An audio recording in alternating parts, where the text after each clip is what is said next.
Document format accept చేసి ఇంకొకటి key value అంటే సడన్ మనం తీసుకున్న వాల్యూకి కీని అసైన్ చేస్తాం.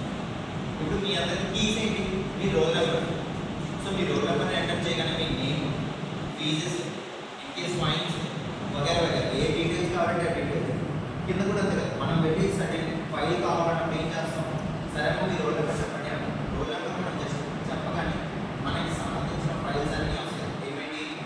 మనం రాసిన రెగ్యులేషన్ మార్క్ షీట్స్ అవ్వచ్చు, 10th మార్క్స్ అవ్వచ్చు, ఇంటర్ అవ్వచ్చు, ఇలాంటి డాక్యుమెంట్స్ మనకి మనకి ఇస్తారు కదా. సో ఇప్పుడైతే కీ అనేది ఫిక్స్డ్గా యూనిక్ వాల్యూ. సో దాన్ని బట్టి మనం వాల్యూస్ స్టోర్ చేసుకుంటాం. ఇలా ఉంటుంది. Next columns wise. సో ఇవాళ స్టోర్ అవుతుంది. ఒక రోజు కింద మనకు ఎంటైర్ కాలమ్ స్టోర్ చేయాల్సిన ఇన్ఫర్మేషన్ ఉండాలి. ఇప్పుడు అమెజాన్ తెలుసు అందరికీ, Amazon cloud service different platforms వాడతారు. అంటే సాఫ్ట్వేర్స్ అంటే చాలా 886 అని చెప్పి, 226 అని చెప్పి డిఫరెంట్గా ఉంటాయి. సో వీడేంటి మనకి యూజర్స్ అందరికీ కూడా కొన్ని అమెజాన్ పడుతుంది, గూగుల్ ఫ్రీగా ఇస్తున్నారు స్టోరేజ్ కింద. ప్రతి యూజర్కి ఇస్తుంది. జస్ట్ మనం మెయిన్ క్రియేట్ చేసుకుని ఆర్గనైజేషన్ ఆటోమేటిక్గా ఫ్రీగా వస్తుంది. సో ఇప్పుడేంటి అది స్టోరేజ్ అనేది దాంట్లో సింపుల్గా ఇచ్చేస్తుంది. అంటే పలానా యూసేజ్ వరకు ఫ్రీ. నెక్స్ట్ గ్రాఫికల్గా వచ్చేసరికి లైక్ స్ట్రక్చర్గా మనకి ట్రీస్ తెలుసు. డిఎఫ్ఎస్ చదువుకున్నాం, డెప్త్ ఫస్ట్ అలా గ్రాఫికల్గా స్టోర్ చేసుకుంటుంది ఇన్ఫర్మేషన్. ఒక నోట్లో సేవ్ అయ్యాక ఇంకొక నోట్లో సేవ్ చేస్తాం. సో ఆ విధంగా స్ట్రక్చర్ కాదు. ఇంకా ఎగ్జాంపుల్ చెప్తే మనం స్కూల్ డేస్లో మన యొక్క ఫ్యామిలీ స్ట్రక్చర్కి ఏమంటాం? గ్రాఫికల్. ఏం చేస్తాం? ఒక ట్రీ తీసేసి రూట్స్ దగ్గర నుంచి పై వరకు మన పేరెంట్స్ యొక్క ఫొటోస్ కానీ నేమ్స్ కానీ రాసుకుంటాం.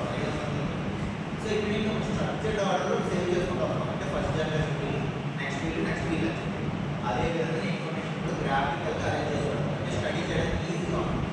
దీంట్లో ఎన్పిఏ గ్రాఫికల్ రిప్రజెంటేషన్. సో ఇది నార్మల్ NoSQL డేటాబేస్.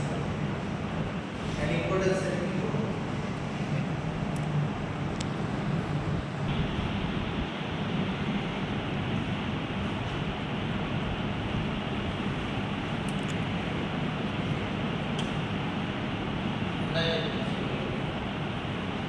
సో ఈ అమెజాన్ టీవీ చెప్పాం. సింపుల్గా మనం రాసిన ప్రోడక్ట్స్ కానీ, కార్డ్స్ కానీ, బైక్స్ కానీ, రివ్యూస్ కానీ చెప్తున్నాం. సో ఈ అమెజాన్ టీవీలో సింపుల్గా వాడతాను వాడమని ఇస్తారు. ఫార్మేట్ అంతా స్టోర్ చేసుకుంటున్నాం. ఈ మార్కెటింగ్ అనేది సింపుల్గా ఎగ్జాంపుల్ ఏం చెప్పండి? యూట్యూబ్ తెలుసు అందరికీ. సో దాంట్లో డిఫరెంట్ యూట్యూబ్ వీడియోస్ ఉంటాయి. కొన్ని మనం ఒకరే ఏమంటారు లైవ్ పెట్టడం కానీ, షార్ట్స్ అప్లోడ్ చేయడం కానీ, వీడియోస్ అప్లోడ్ చేయడం కానీ ఉంటుంది. కాలేజ్ కాదు కదా, ఎంటైర్ మొత్తం లోపల ఎక్కడ ఎవరి వీడియో చేస్తుంది యూట్యూబ్లో అప్లోడ్ చేసుకుంటాం. సో అదేంటి? ఒక video format zero. Okay, video format format అని అంటున్నాను. అంతే కదా, ఇమేజెస్ దగ్గర అప్లోడ్ చేయాలి, ఓన్లీ వీడియోస్. నెక్స్ట్ వీడియోస్ కింద కామెంట్స్, లైక్స్ ఇవన్నీ ఉంటాయి కదా, అవన్నీ ఏంటి? ఒకటి టెక్స్ట్ ఫార్మాట్, లైక్స్ ఇలాంటివన్నీ కూడా ఒక ఇమేజ్ ఫార్మాట్ తెలియదంటే ఇమేజ్ ఫార్మాట్. సో ఇక్కడ ఏంటంటే 3 డిఫరెంట్ టైప్ ఆఫ్ స్టోర్ అవుతుంది. అంతే కదా. సో వీడియోస్ మనం సెర్చ్ చేసినప్పుడు ఒకే ఫార్మాట్ వచ్చింది, నెక్స్ట్ టైం సెర్చ్ చేస్తే అదే ఫార్మాట్లో మళ్ళీ రాదు. అంటే కొంచెం యూనిక్గా ఉంటుంది, సేమ్ వాల్యూస్ కానీ యాక్యురేట్గా ఉంటుంది. దానికి యాక్యురేట్గా